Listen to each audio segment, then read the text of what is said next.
Princess Kilara stood at the large window of her ship and watched Earth grow bigger in the distance. The blue and green planet looked peaceful from space, but she knew what lived down there. Humans, the species that everyone whispered about but nobody truly understood. She held the marriage contract in her four-fingered hands. The document felt heavy, though it weighed almost nothing. This piece of paper would tie her to a human for the rest of her life. She would become the first member of the Theran royal family to marry outside their species. Her people needed this alliance. The Kravik's dominion had taken 3 Theran star systems in the past year. Her father's empire was losing the war. Every species they asked for help had refused or demanded too high a price. Only the humans agreed to help, and their price was this marriage, a bond between royalty and their military, a symbol that could not be broken. Kilara's advisor, an old Theran named Vex, approached her quietly. His scales were turning gray with age, and he moved slowly these days. "The human vessel is ready to receive you, Princess," Vex said. "The ceremony will take place on their orbital station." "Tell me about him again," Kilara said, still looking at Earth. "Captain Jake Morrison. 32 Earth years old, which makes him about your age by our calendar. He has served in their military for 14 years. Decorated soldier, currently commands a frigate in their defense fleet. Does he want this marriage?" Vex was quiet for a moment. "The humans practice something they call volunteerism. But this assignment came from their highest command. I do not think Captain Morrison had much choice." Kilara turned away from the window. "So neither of us wanted this. Duty often requires sacrifice, Princess." She knew that better than anyone. She had trained as a warrior since childhood. She had flown combat missions against the Kraviks. She understood sacrifice, but marrying a stranger from an alien species felt different from facing enemy fire. The transport ship carried her to the human orbital station. The structure was smaller than Theran military bases, but it looked solid and practical. Humans built things to last, she had heard. They came from a hard world, and it showed in everything they made.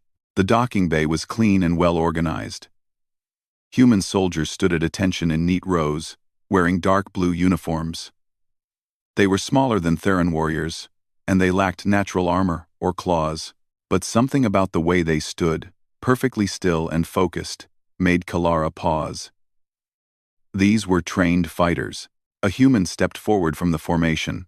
He wore a fancier version of the military uniform, with medals on his chest and gold bars on his shoulders. His hair was dark and cut very short. His eyes were brown, and they studied her carefully without any obvious emotion.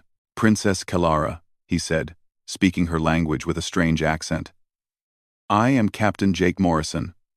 Welcome to Earth Station 7. His voice was quiet and steady.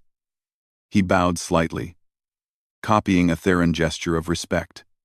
Someone had taught him their customs. "Captain Morrison," she replied, trying to sound formal and controlled. "Thank you for receiving me. Please, just Jake. We are going to be married. Titles seem unnecessary." The directness surprised her.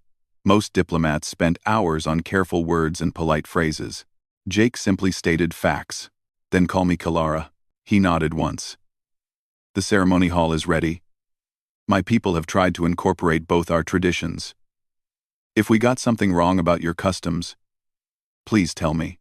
They walked through the station corridors. Human crew members stopped and saluted as Jake passed.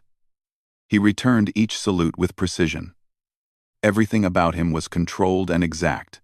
The ceremony hall had been decorated with both earth flowers and crystals from the Theran homeworld. Representatives from both species filled the seats. Kilara saw her father on a video screen, watching from the Theran capital world. He looked old and tired. This war was killing him slowly. The ceremony itself felt strange.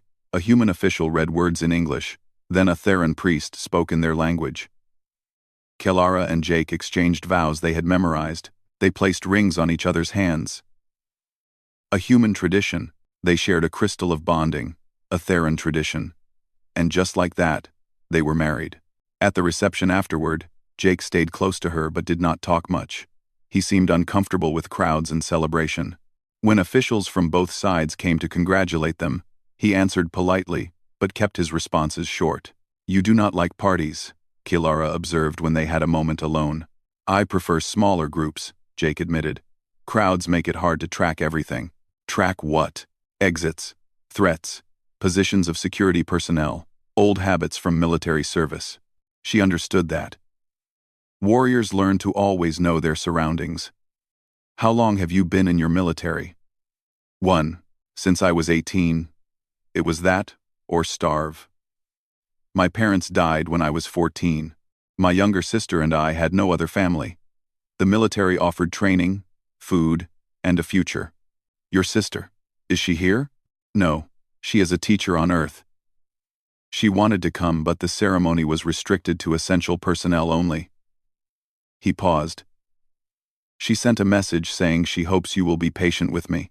Apparently I am difficult to live with." It was the first hint of humor Kilara had heard from him. "I am a warrior princess, who has lived in military barracks most of my life. I think I can handle difficult." Something that might have been a smile touched his face for a second. "We will find out."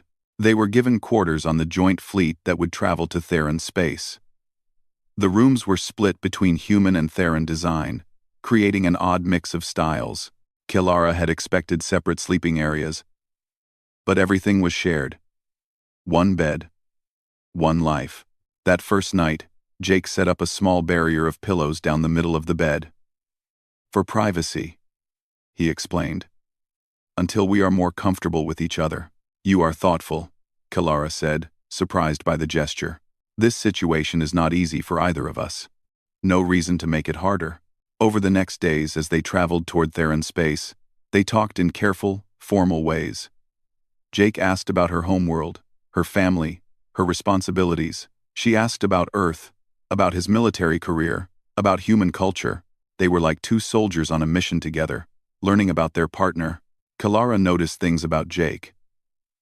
He woke early every day and exercised for an hour. He studied Theron language files during meals. He spent time in the ship's combat simulators, running training programs that looked impossibly difficult. When she asked why he trained so hard, he said humans believed in being ready for anything. She also noticed the human soldiers on the ship. They trained constantly, even when off duty. Their small ships moved through space with perfect coordination. Their weapons drills were fast and precise. Everything the humans did had a purpose. Nothing was wasted. "Your people are very disciplined," she told Jake one evening. "We have to be. We come from a hard world. Our planet tried to kill us for thousands of years. We learned that preparation and training mean the difference between life and death. The Kraviks are strong fighters. They have conquered many systems. Strong is not the same as skilled," Jake said quietly. "Strength matters, but technique and strategy matter more." A week into their journey, alarms sounded throughout the ship. Kilara ran to the bridge with Jake right behind her. The fleet commander, a Theron admiral named Court, was staring at the tactical display. "Kravik scouts have been spotted near the border systems," Court announced. "They are watching our movements." Jake studied the display in silence. His expression changed from the polite, distant look he usually wore to something colder and more focused. Kilara recognized that look. She had seen it on veteran warriors before battle. "How long until we reach Theron Prime?" Jake asked. 3 days, Court replied. "The Kraviks will not wait that long. If they know the Alliance fleet is in transit, they will strike while we are spread out." Jake pointed at the star map. "Here, this system has the most strategic value and the weakest defenses. That is where they will hit first." "You seem certain," Court said, sounding doubtful. "I am certain. It is what I would do in their position." Kilara looked at her new husband and realized something. This quiet, polite human, who studied her language and set up pillow barriers for privacy, was also a warrior who thought like a predator. He had been analyzing enemy strategy since the moment he learned about the war. She had married him thinking he was a diplomat or a symbol of alliance. But Jake Morrison was something else entirely. He was a soldier from a species that had spent its entire existence learning to hunt things bigger and stronger than itself. The thought should have frightened her. Instead, it gave her hope. Maybe, just maybe, the Alliance had a chance. Jake turned away from the tactical display and met her eyes. For the first time since they married, she saw something real in his expression. Not politeness or duty, but understanding. They were both warriors.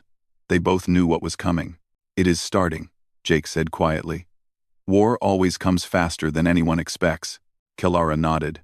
She had married a human to secure peace. But peace was already over. Now she would see what her husband could actually do. The Kravix envoy arrived at the Theran capital 2 days later. Kilara sat beside her father in the Grand Council chamber as the massive alien entered.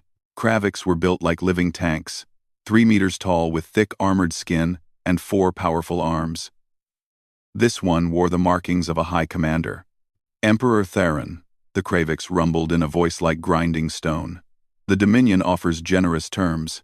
Surrender systems 4, 7, and 12. Accept Kravix protection. Your empire will survive as our territory." The chamber filled with angry voices. Theran nobles shouted protests. Allied ambassadors argued amongst themselves. Only the human delegation sat in silence. Jake was there, along with a gray-haired woman in an admiral's uniform and 3 other human officers. They watched and listened, but said nothing. Emperor Theran raised his hand for quiet. "Those systems hold billions of my people. I will not hand them to the Dominion." "Then you choose war," the Kravix envoy said. "Your new human pets will not save you. We have crushed stronger species than them. We will burn your worlds and scatter your people across space as refugees. You have 3 days to reconsider." After Han, the envoy left. The council chamber erupted into debate. Some wanted to negotiate. Others wanted to prepare defenses and wait for the Kravix to attack first. Admiral Court argued for a defensive strategy, pulling back forces to protect the most important worlds. Jake still said nothing. He sat perfectly still, watching everything, his face showing no emotion. Kilara wondered what he was thinking. After the council session ended, Jake approached Emperor Theran and requested access to all intelligence about Kravix forces. The Emperor, looking surprised that a human would make demands, glanced at Kilara.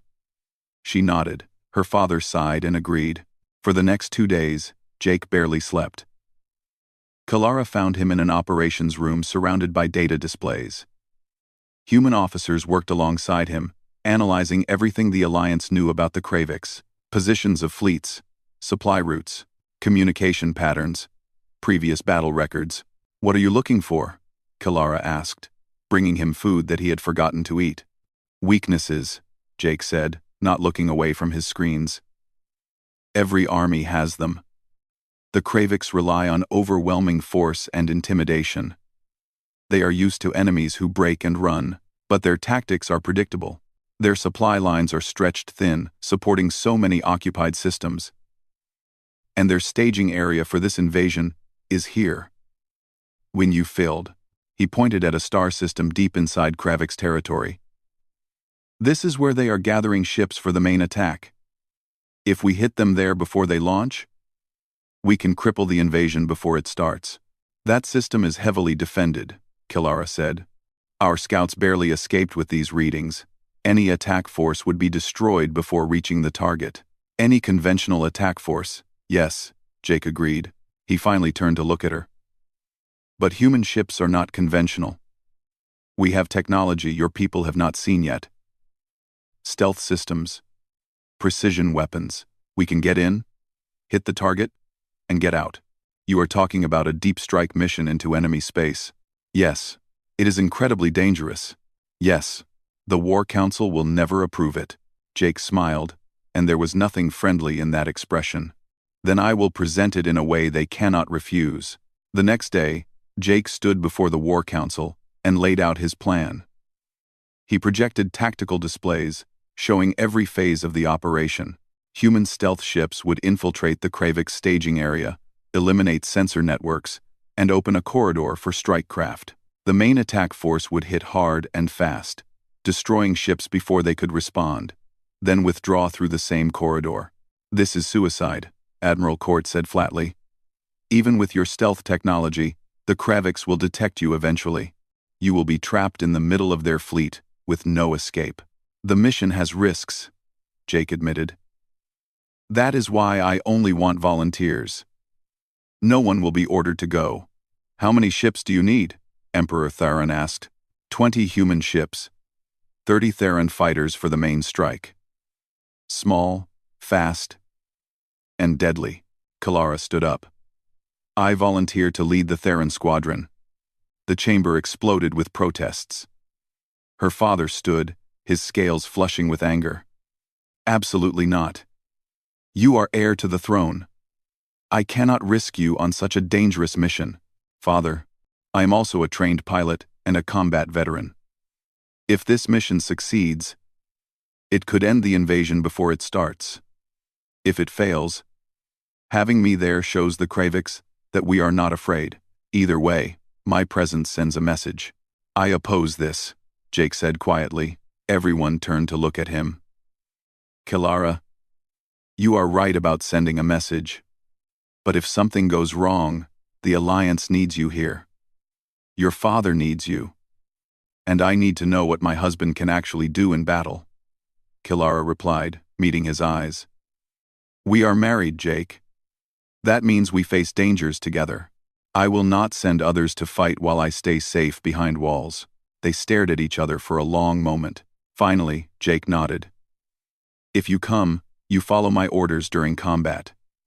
No arguments, no debates. When I give a command, you obey immediately. Can you do that? Yes. Then welcome to the mission. 3 hours later, a mixed force of human and Theron ships departed quietly from a hidden military base. Kalara flew her personal fighter, a sleek Theron craft built for speed and precision. Her squadron included the best pilots in the Imperial fleet. They were excited and nervous. None of them had fought alongside humans before. Jake commanded from a human stealth frigate, a ship that looked too small to be dangerous. Kalara's instruments could barely track it, even though she knew exactly where it was. Human stealth technology was far more advanced than anyone realized. As they approached the target system, Jake's voice came over the command channel. All ships, switch to minimum emissions. Theron Squadron, hold position at the marker point. Human ships are going in first to clear a path. Do not, I repeat, do not advance until I give the signal.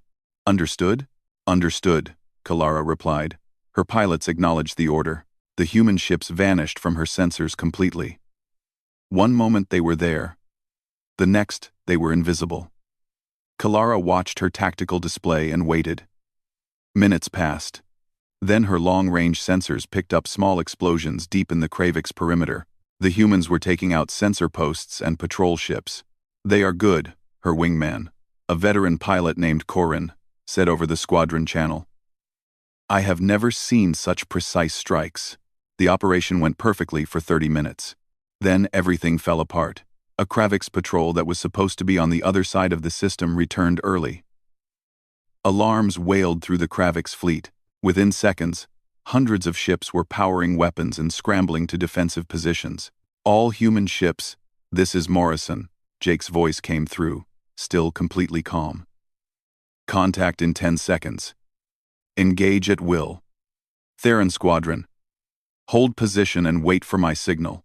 They are outnumbered 20-1, Corin said, sounding horrified. They need help now. We wait, Kalara said, though every instinct screamed at her to charge in and support the humans. Morrison knows what he is doing. Her sensors showed the human ships dropping their stealth and opening fire. The Kravix fleet turned toward them like a massive beast spotting prey. 200 warships against 20 small human vessels. It looked like murder. Then Kalara saw something impossible. The human ships were not running. They were attacking. Human formations flowed through the Kravix fleet like water through rocks. They were impossibly fast, impossibly precise. Every shot hit critical systems. Weapons batteries exploded. Engine cores failed. Command bridges went dark. The humans targeted joints in the Kravix formation, creating gaps and confusion. How are they doing this? Corin whispered. Kalara watched Jake's frigate dance through enemy fire, shooting at 3 different targets in 5 seconds and hitting all of them. she realized what she was seeing. This was not just good training or advanced technology. This was something deeper. Humans had evolved as hunters on a world full of bigger, stronger predators. They had learned to win by being smarter, faster, more adaptable. This was not a species that relied on strength. This was a species that had perfected the art of fighting things that could kill them easily. Theron Squadron, this is Morrison. Jake's voice cut through her thoughts. Advance now. Hit coordinates I am sending to your systems. The enemy formation is disrupted. We have a window. All ships, attack formation Delta, Kalara commanded. Follow me in. Her squadron accelerated into the chaos. The Kravix fleet was trying to fight enemies on all sides, unable to concentrate their massive firepower. Kalara locked onto a Kravix cruiser that had damage to its port side from human fire. She put 3 missiles into the wound and watched the ship break apart. Around her, the battle turned into something strange and terrible. The massive Kravix warships could not handle enemies this fast and coordinated. Every time they tried to form up, human ships would appear from an unexpected angle and tear holes in their formation. The Theron fighters exploited every opening, hitting damaged ships and finishing what the humans started. Kalara scored 2 more kills, then her proximity alarm screamed. A Kravix boarding pod had launched at her ship and was closing fast. She tried to evade, but the pod was too close. It attached to her hull with a heavy thump. Her ship's systems sparked and failed as the Kravix cut through her airlock. Morrison, this is Kalara. I have boarders. I see it, Jake replied immediately. Hold position. I am coming to you.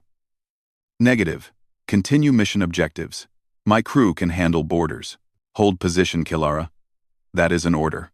She wanted to argue but remembered her promise. She pulled her sidearm and moved toward the compromised airlock. Her co-pilot and gunner took positions on either side. The airlock exploded inward. 4 Kravix warriors stormed through, each twice her size, and armed with heavy weapons. The first Kravix raised its weapon. Then Jake Morrison appeared behind it. Kalara had seen many warriors fight in her life. Theron soldiers were trained from childhood. Kravix were brutal and strong. But Jake fought like nothing she had ever witnessed. He moved through the confined corridor of her ship like he was made for close combat.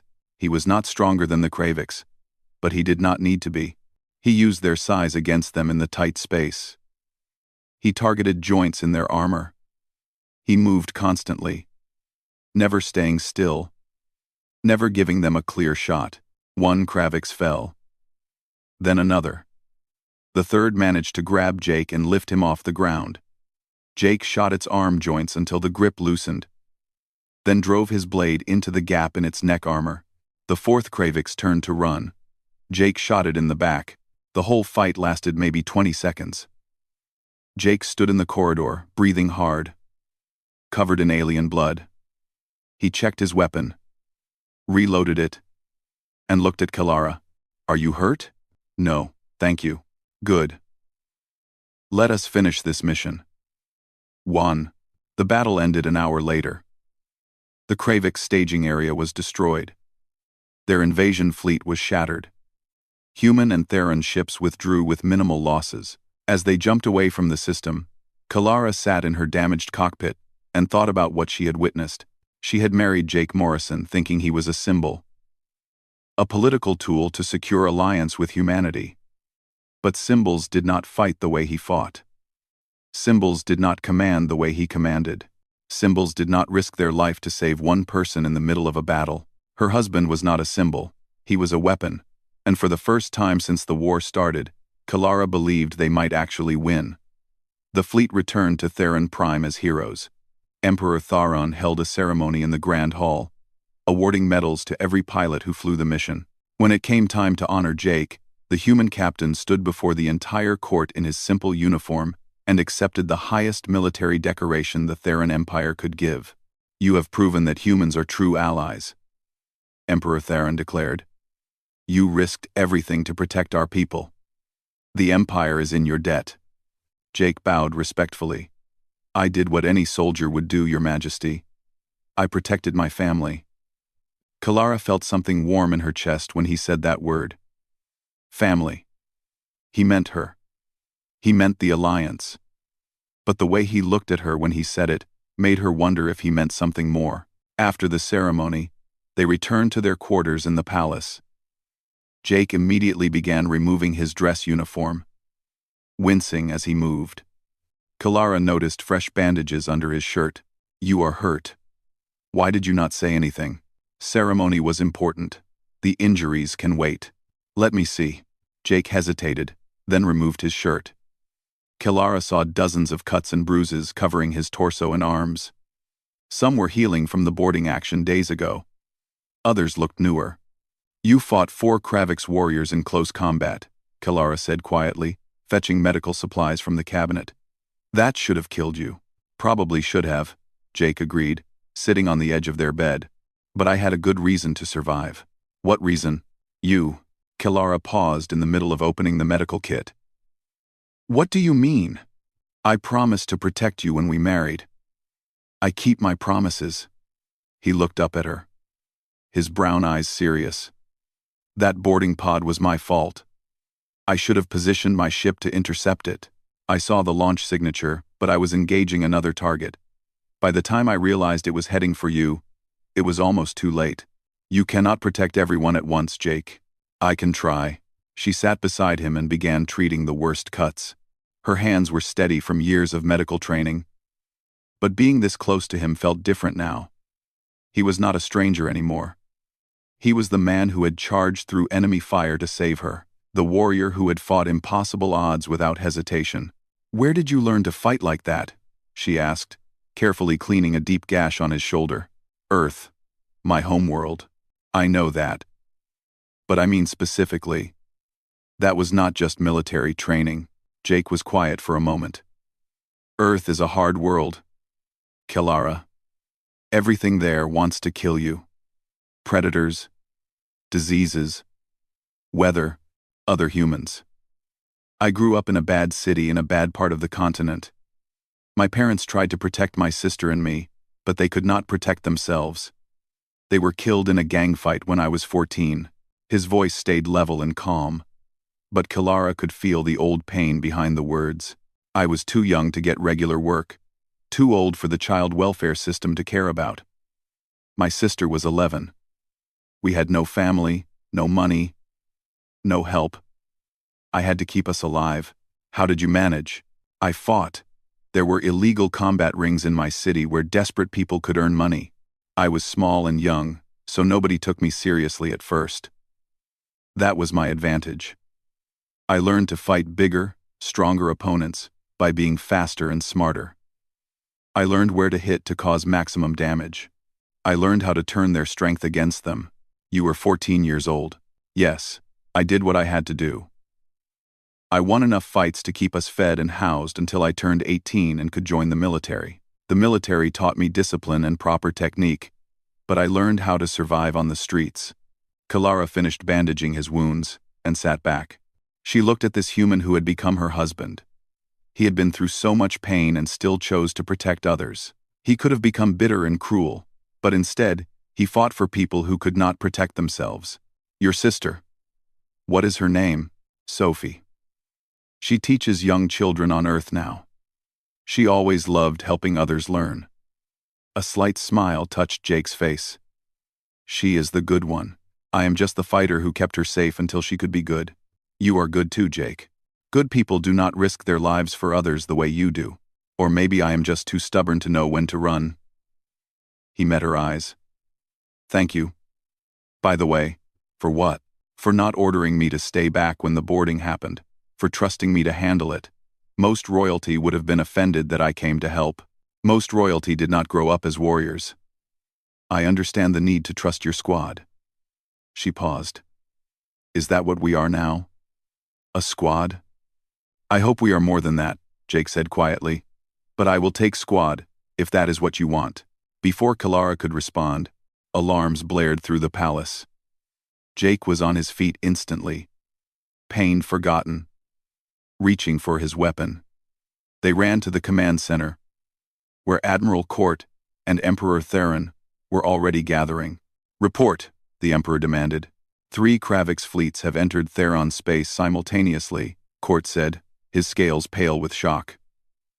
They are targeting systems 7, 12, and 17. Each fleet is twice the size of what we faced at their staging area. They are hitting us everywhere at once, Jake said, studying the tactical display.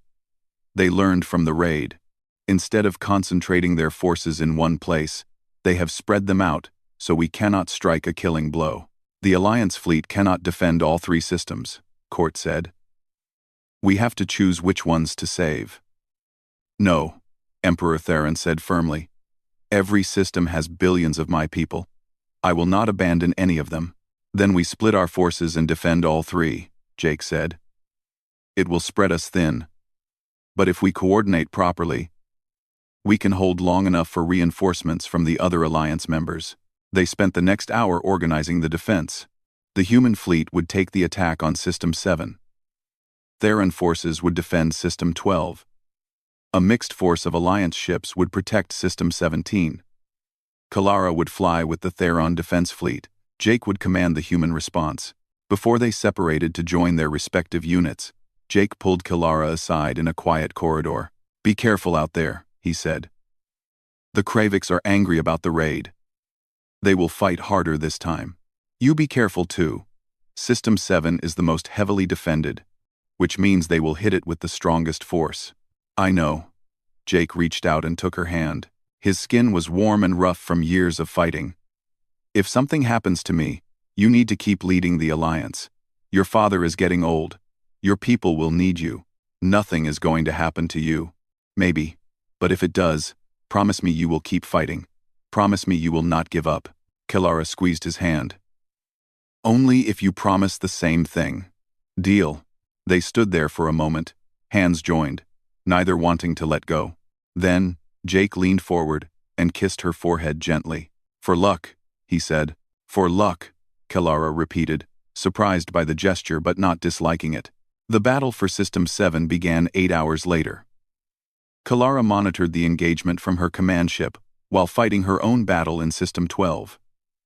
The reports that came through made her blood run cold. The Kravix had sent nearly 400 warships against the human fleet of 40 vessels. They are going to be slaughtered, Admiral Court said, shaking his head. The humans fight well, but those odds are impossible.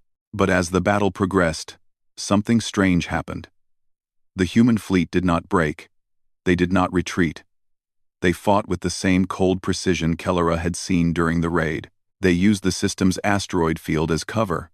They targeted Kravix command ships first, creating confusion. They coordinated every movement, every shot, every maneuver. The Kravix fleet is breaking up, a sensor officer reported, sounding shocked.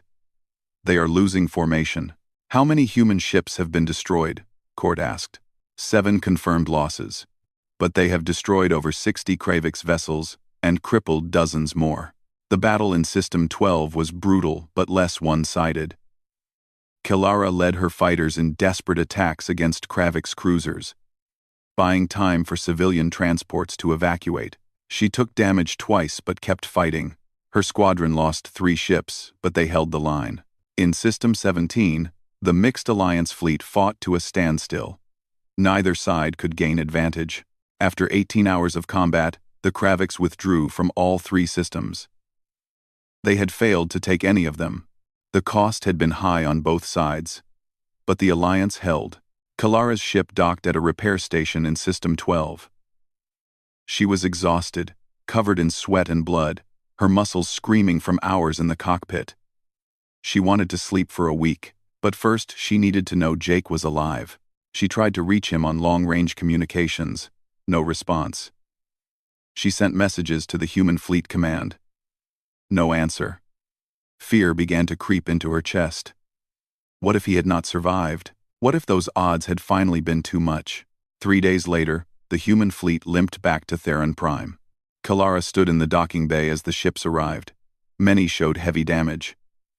Some had to be towed. She counted the vessels as they docked. 28 had returned. That meant 12 were lost. Jake's frigate was not among the first ships to dock. Or the second wave. Kilara's hands clenched into fists. She refused to believe he was gone. He had promised to be careful. He had promised to keep fighting. Finally, a heavily damaged frigate approached the station. Its hull was scorched black. One engine was completely gone. The ship barely maintained control as it docked. Kilara ran to the airlock before it even finished connecting. The hatch opened. Human crew members stumbled out, exhausted and wounded. Then Jake emerged. His uniform was torn. His face was covered in cuts and bruises. He moved slowly, favoring his left side, but he was alive. Kilara did not think. She ran to him and wrapped her arms around him, careful of his injuries but unable to stop herself. Jake made a surprised sound. Then his arms came up and held her. "You promised to be careful," Kilara said, her voice muffled against his chest. "I was careful. You should see the other guys." "That is not funny." "Sorry." Jake's arms tightened around her slightly.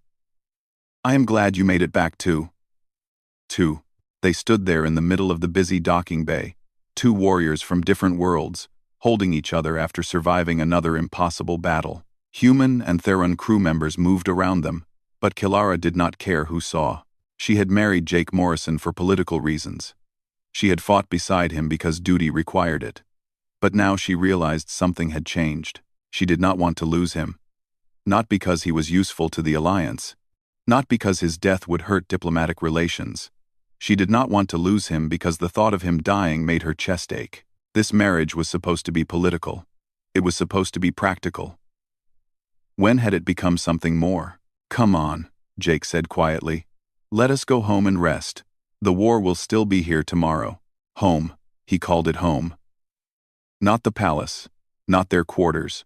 Home. Kilara took his hand and led him away from the docking bay. Maybe they had married for the wrong reasons. Maybe they had been forced together by circumstances beyond their control. But somewhere in the middle of battles and blood and fear, they had found something real. She just hoped they would survive long enough to see where it led. The War Council met in an emergency session, 3 weeks after the failed Kravix invasion. Kilara sat beside her father, watching ambassadors from a dozen species argue about strategy. The Kravix had lost hundreds of ships, but they were not retreating. Intelligence suggested they were gathering an even larger force for another attack. "We cannot sustain this level of combat," a Theron general said. "Our shipyards are working constantly, but we cannot replace vessels as fast as we lose them. The Alliance is holding," a human admiral named Patricia Cole replied, "but barely. We need the other species to commit more forces. Right now, humans and Therons are doing most of the fighting.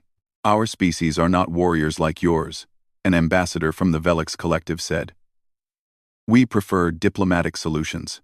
Jake, standing quietly at the back of the chamber, spoke for the first time.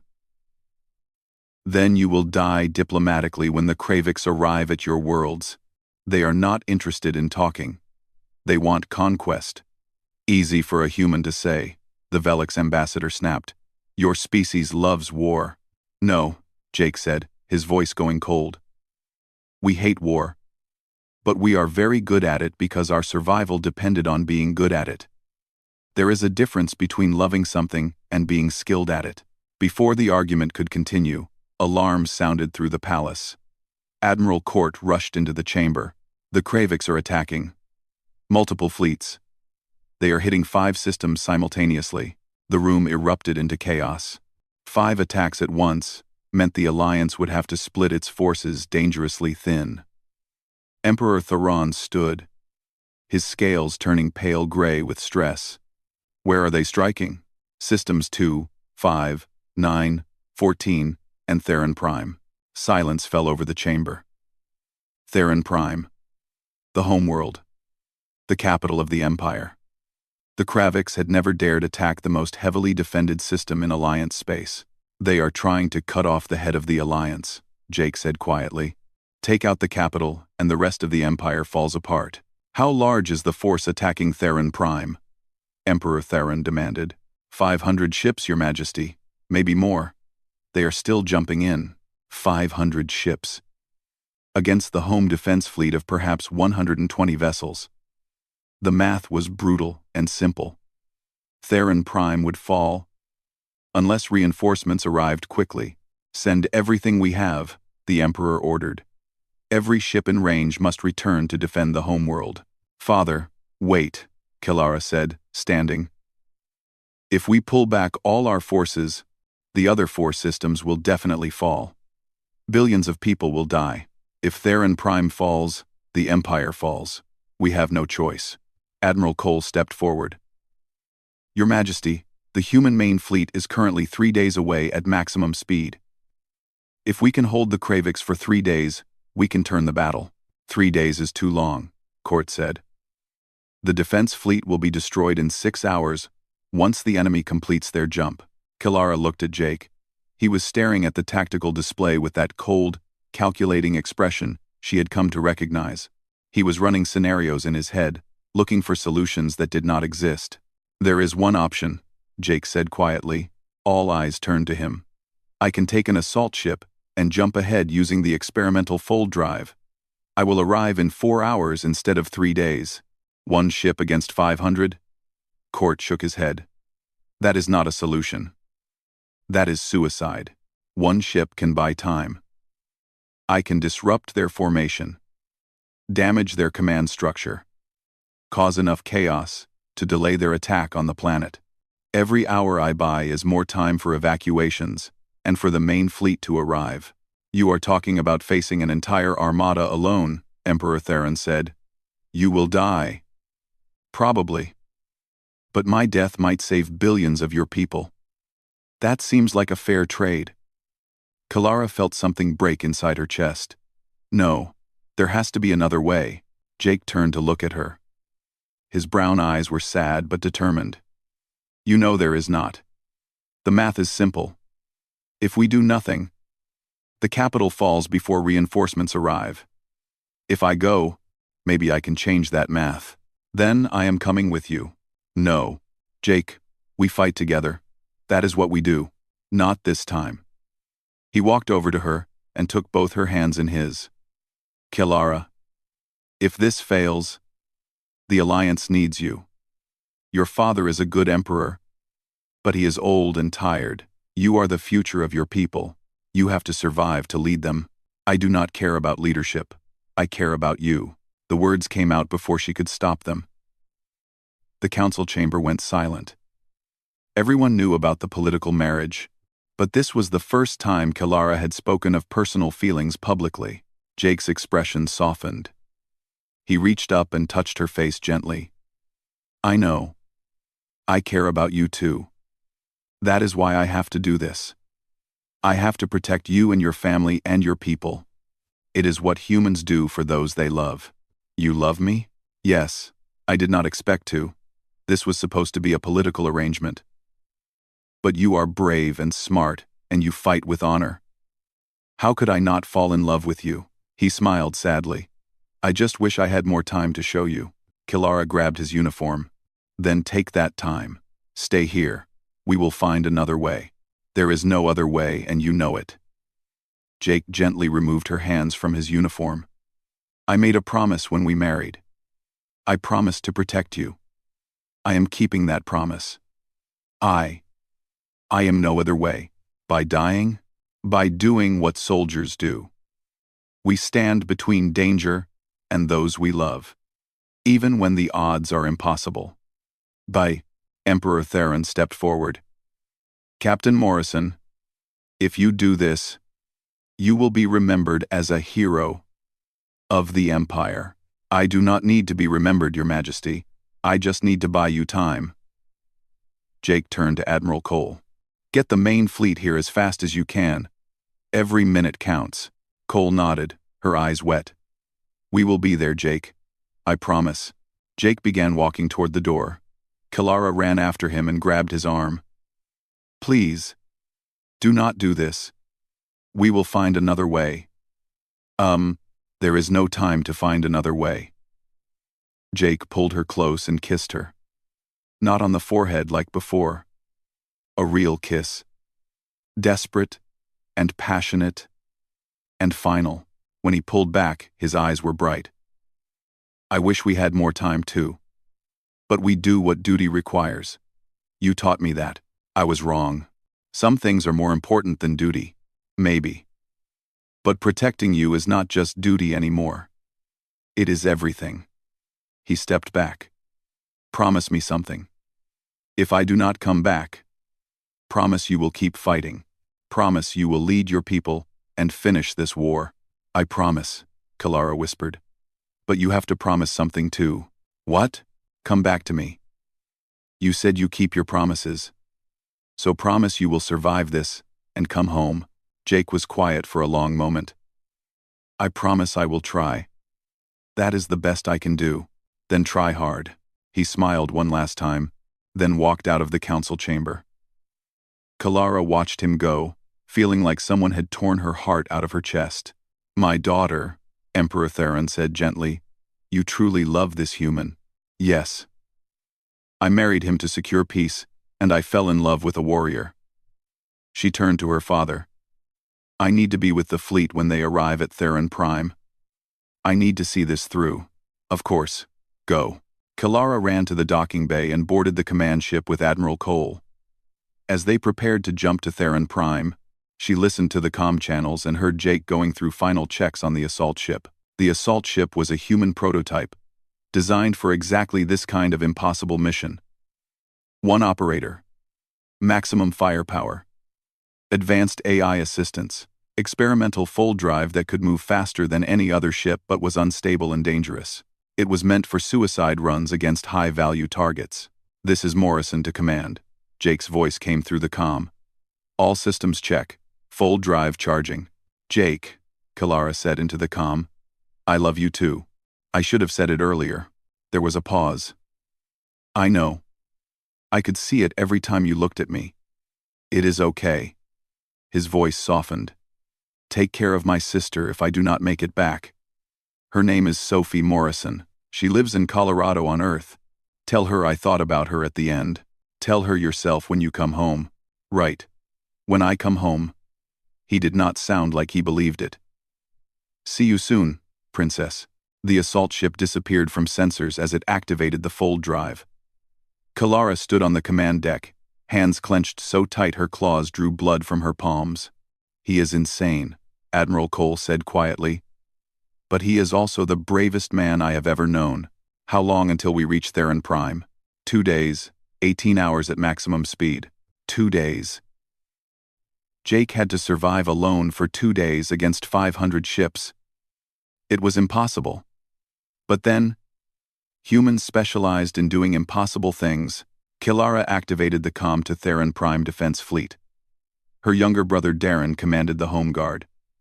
Darren, this is Kalara. Sister, we see the Kravix fleet.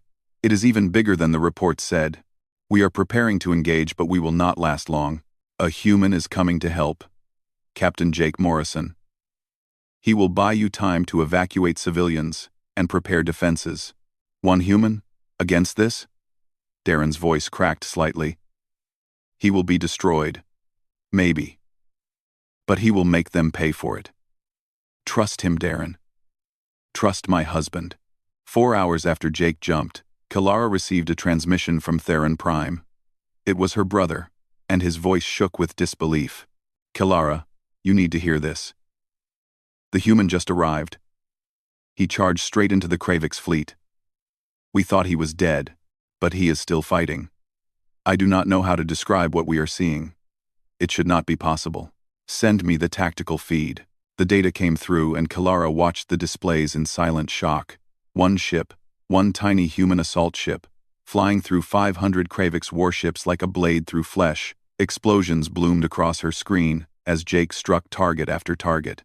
He was not trying to destroy the entire fleet. He was causing chaos, creating fear, making them focus on him instead of the planet. He is buying us time, Darren reported. The Kravix are pulling ships away from their attack formations to deal with him. We are evacuating civilians. But Kalara, he cannot survive this for long. He has taken heavy damage already. Kalara watched the feeds and felt her heart breaking. Jake was fighting with everything he had. But it was not enough. The Kravix were slowly surrounding him, cutting off escape routes. His ship was failing. and she was still 2 days away. "Hold on," she whispered, knowing he could not hear her. "Just hold on a little longer. I am coming." But they both knew the truth. By the time she arrived, Jake Morrison would be long dead, and all she would have left were memories of a marriage that started as politics and ended as love. The tactical feeds from Theron Prime played continuously on every screen in the command ship. Kalara could not stop watching. She stood on the bridge for hours, tracking every movement of that single assault ship as it fought an entire armada. Jake had been fighting alone for 8 hours.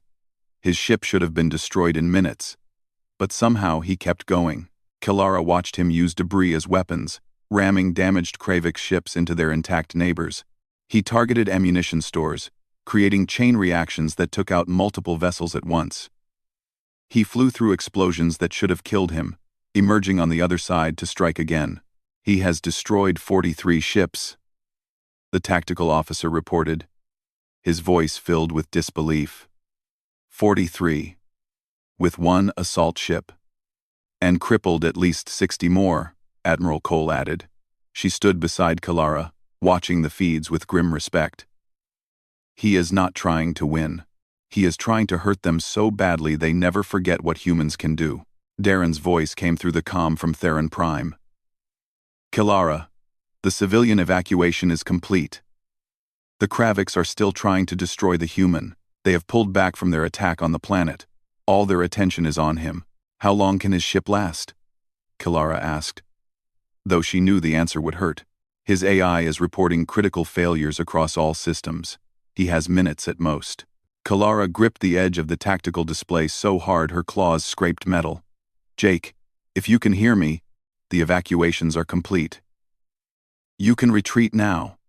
You bought the time you needed." Static crackled through the comm. Then Jake's voice, strained and tired. "Retreat is not an option anymore. Kalara, my engines are gone. Ship is breaking apart. But I still have weapons. And I am still pointing at the enemy. Jake, please. We both knew how this would end. I am not afraid." His voice softened. "I am glad I got to know you. Glad I got to fall in love with you. Most people never find that, even with a lifetime. I got it in a few months. That makes me lucky." Tears ran down Kalara's face. Around her, the human bridge crew stood in silence. Even Admiral Cole wiped her eyes. "You made me believe in this alliance," Jake continued.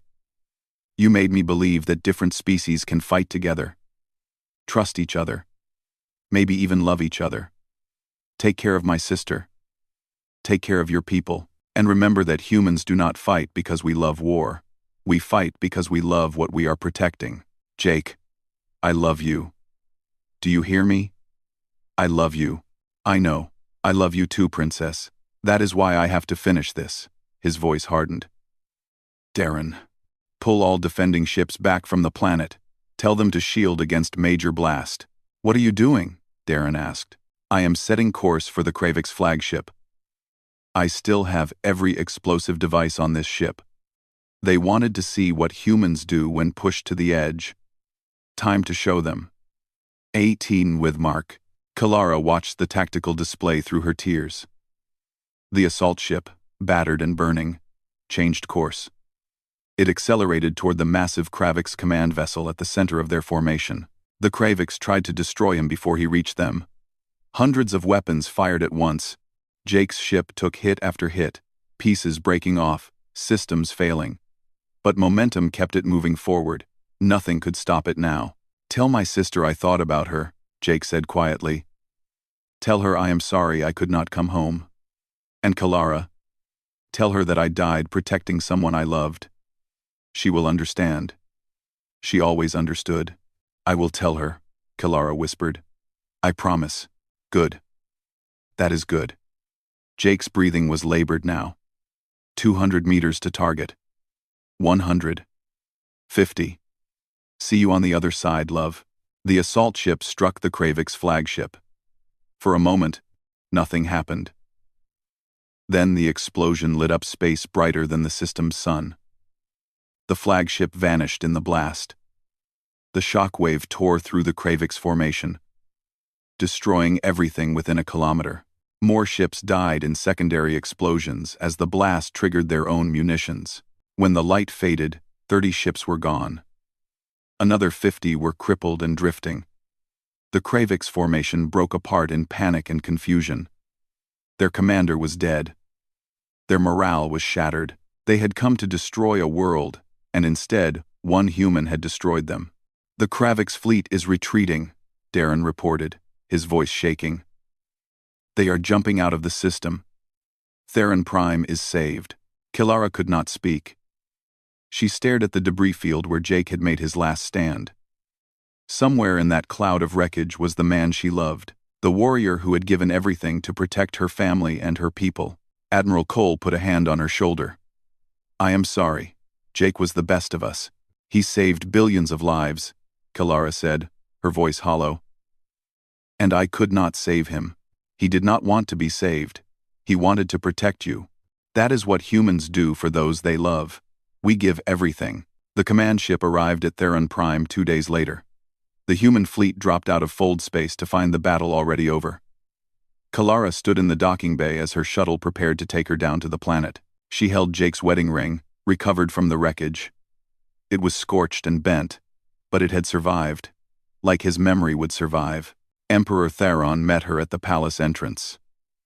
Her father looked older than she had ever seen him. "My daughter. I am so sorry." "He kept his promise," Kilara said. "He protected us, just like he said he would. Come. The Galactic Council has asked to meet. They want to discuss the alliance going forward." The council chamber was full.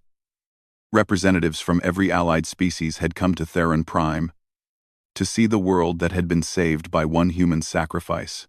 Kilara stood before them, still wearing her combat uniform, still carrying Jake's ring. "Princess Kilara," the council speaker began.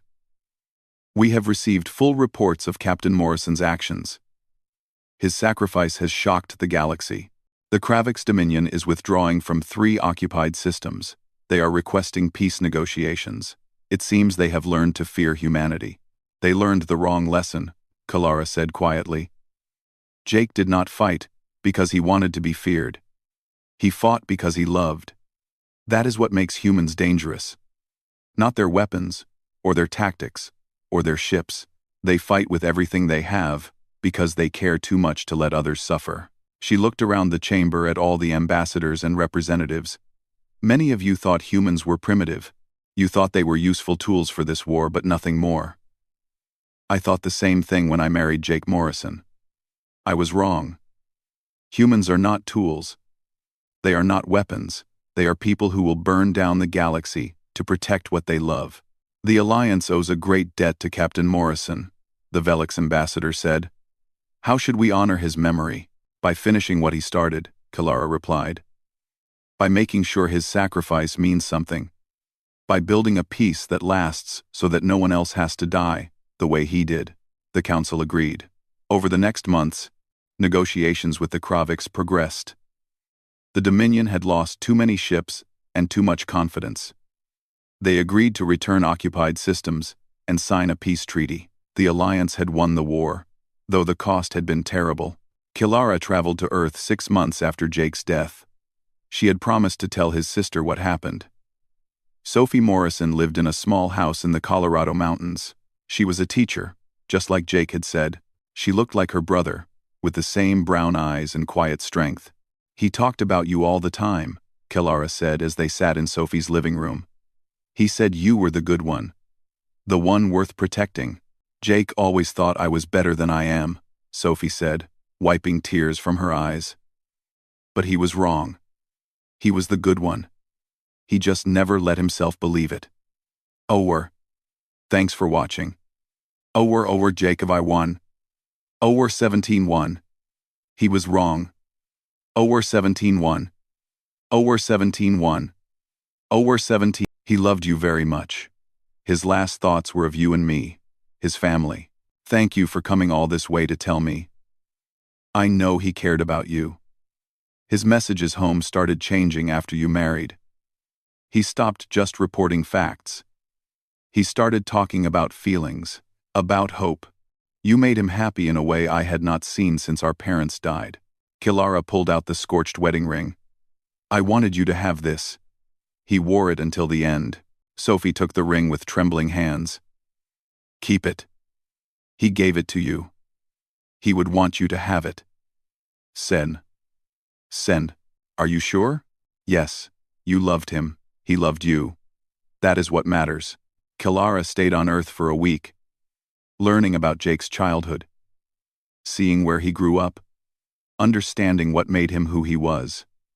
She met some of his old military friends.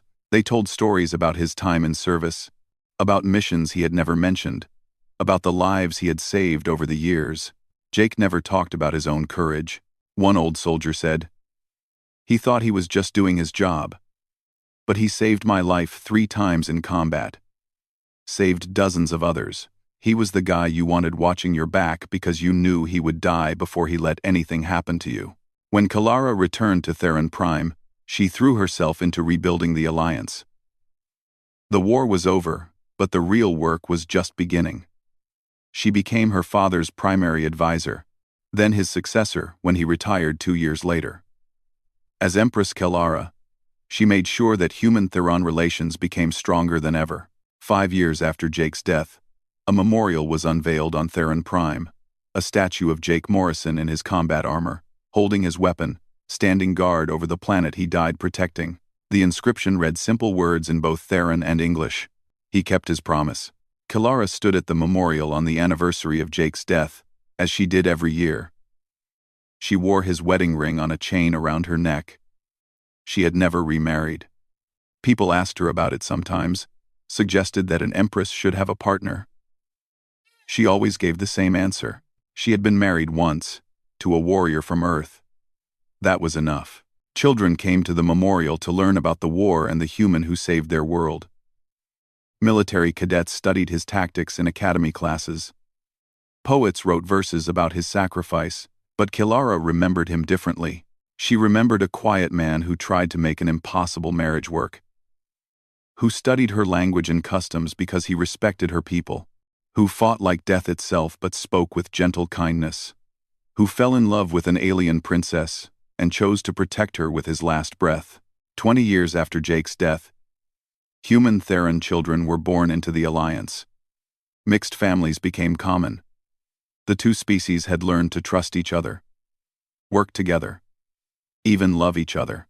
The peace that Jake died for had lasted a generation and showed no signs of breaking. Kilara was older now, her scales starting to fade with age. She stood at the memorial one evening, alone as the sun set behind the statue. "I kept my promise," she said to the silent stone figure. "I kept fighting. I led our people. I made sure your sacrifice meant something.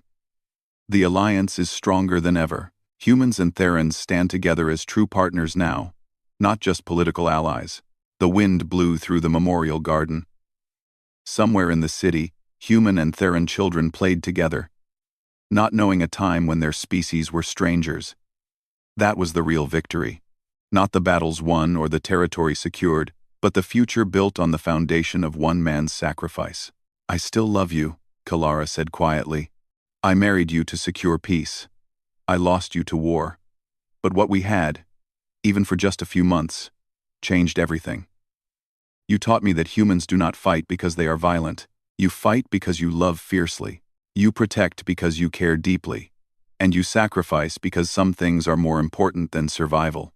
She touched the statue's hand, cold stone under her fingers. "I hope wherever you are, you know that your sister is well. I kept my promise to watch over her. She married a good man and had children. Your nieces and nephews carry your name and your courage." The Morrison family line continues, and they all know about the uncle who became a legend. The sun disappeared below the horizon. Kilara turned to leave, then paused and looked back one more time. "Thank you for keeping your promise too. You said you would protect me and my family. You did. You protected all of us. Sleep well, warrior. Your watch is over." She walked away from the memorial as stars began to appear in the darkening sky. Behind her, the statue of Jake Morrison stood eternal guard over the world he had saved and the people he had loved. The peace lasted for generations, built on the sacrifice of a human captain who married a princess he had never met and died protecting a people who were not his own. Some called him a hero. Others called him a legend. But Kalara knew the truth. He was just a man who loved deeply and fought for what he believed in. And sometimes, that was all it took to change the galaxy.